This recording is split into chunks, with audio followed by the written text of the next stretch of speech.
Hey, welcome back to the channel. Today we're airbrushing green, realistic looking fire. Red Dirt Designs. Invest in yourself. I'm painting over this old sign blank. I've done several projects on it. I'm just using a tack cloth. This will just get some of the loose dust off of it. I'm outside, so it gets there pretty quick. And before we get started, okay. Now I'm just using Iwate Clips HPCS airbrush with some urethane white. I'm also using these freehand templates. We're going to mix the style of freehand and stencil. I'm going to have a reference photo of fire.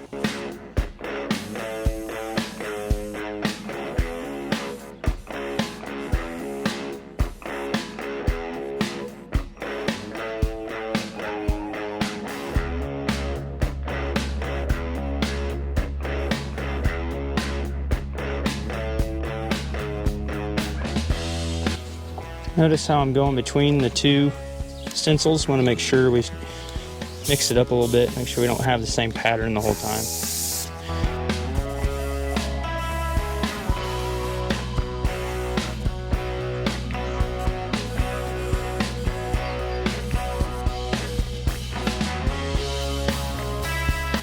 Another thing I've noticed that if I start my fire with like a couple of these U shapes at the bottom, and then I make it look like it's bursting away from it, it looks more realistic. So that's kind of something I kind of started doing, and it helps the overall flow. I want to make sure I keep the flow of fire throughout. And then I want to just lightly add some of these in. We don't want to go crazy, because if we do too much of this, it won't look very realistic.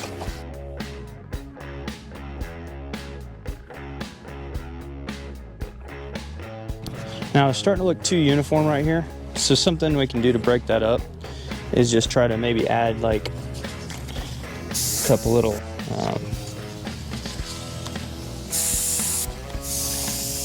like a straggler up here. It's just kind of doing its own thing. It has nothing to do with the way the rest of it looks, and that'll help break it up so it ain't too similar the whole way up.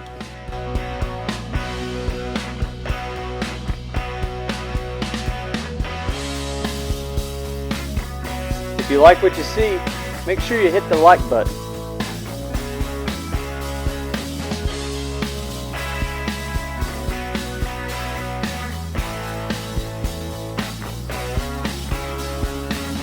All right, that's your first layer. Now I'm going to show you how we get this realistic green look. In order to get the green, I'm using two different colors. You're going to use this candy green. I'll have a link to all the candies that I'm using. This is all House of Color, by the way. And then this is candy gold, which looks yellow, and it actually looks really good. It gives it more of a pop, so it's a little more vibrant. So we're going to go over that after this, but we'll start out with the darker color, which is green, and we work our way from dark to light. Well, after looking, I think I need a couple more licks of fire that kind of like come off of here. I'm usually using like the smaller ones for these little licks like this.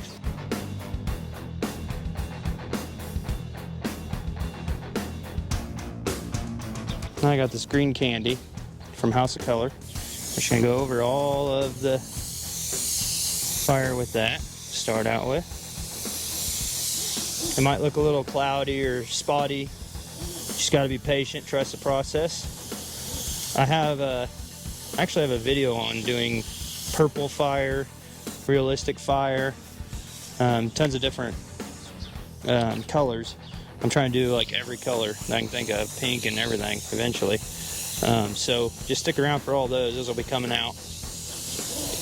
This is just the green fire, so we're gonna start with green and we'll go over with yellow, and that's the hot spots.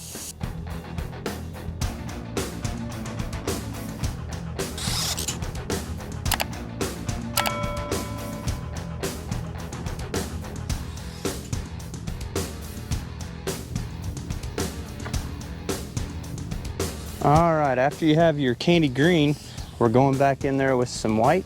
This is just like all urethane paints here, so this urethane white. And I just try to use like a really high detail, real bright white. More of a blue white than a yellow white. Okay. Now we're going to go back over this and we're going to give it even more detail. We're going to give it even more character. This is actually where it really counts. We're going to put some stuff in all these areas where it looks kind of blah. This is what really makes it pop.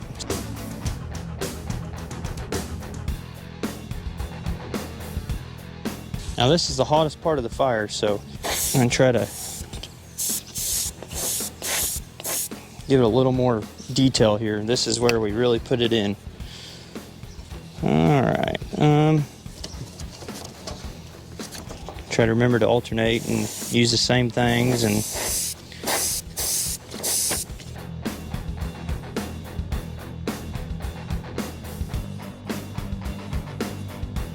we also want to be aware to try to keep some of the green in here. We don't want to take it all the way, so try not to get too carried away with this part of the process. But there are some hot spots in here that need to make sure we get.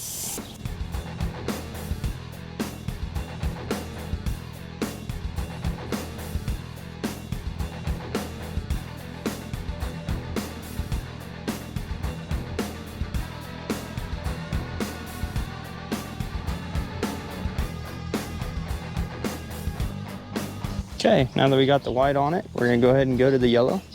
All right, we got some candy yellow in here. This is what really brings this fire to life. Over the green, it just makes the green look more like, it gives it more of a lime green color going over the green, so looks awesome. Makes me think of that Monster energy drink colors. Once again, it'll look kind of spotty and cloudy, but you gotta wait. Once I put clear on this, it'll set all the colors back.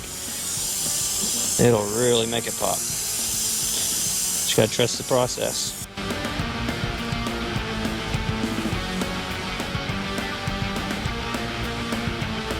I'm gonna use some of this flat clear. I usually use more of like a shiny clear, but I've noticed in tutorials on just how to do stuff like this, you can't see it because of the reflection. So I'm just using flat, so maybe you'll be able to see it a little better. And normally you use an automotive finish over this and it'd be just fine, especially on these urethane paints. They're very forgiving with that, you know, your base coat, clear coat system that you usually use for automotive.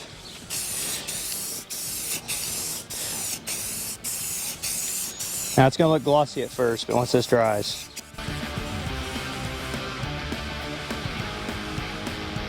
Okay, just to add a little something to this. This is kind of a boring spot here, so a lot of times what I'll do is I'll intertwine things, give it some character. So we're gonna slap a skull here. I think he'll look pretty cool.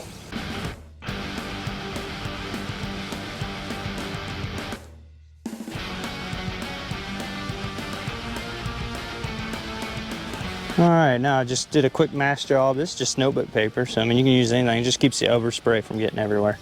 I'm gonna try to keep it in here.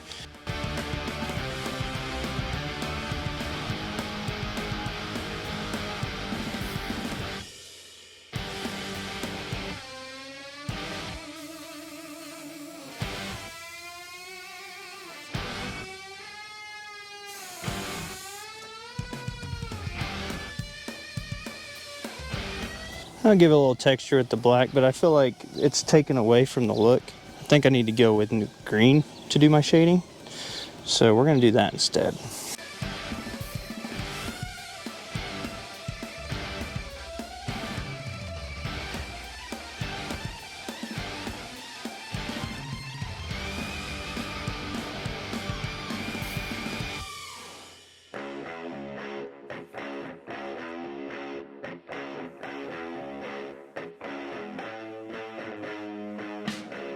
This is what's going to make it look more realistic and try to take away some of that stencil in the way. Although I want to kind of bury it in the fire too, so we'll work on doing that too. I'll put a couple licks of fire over the top.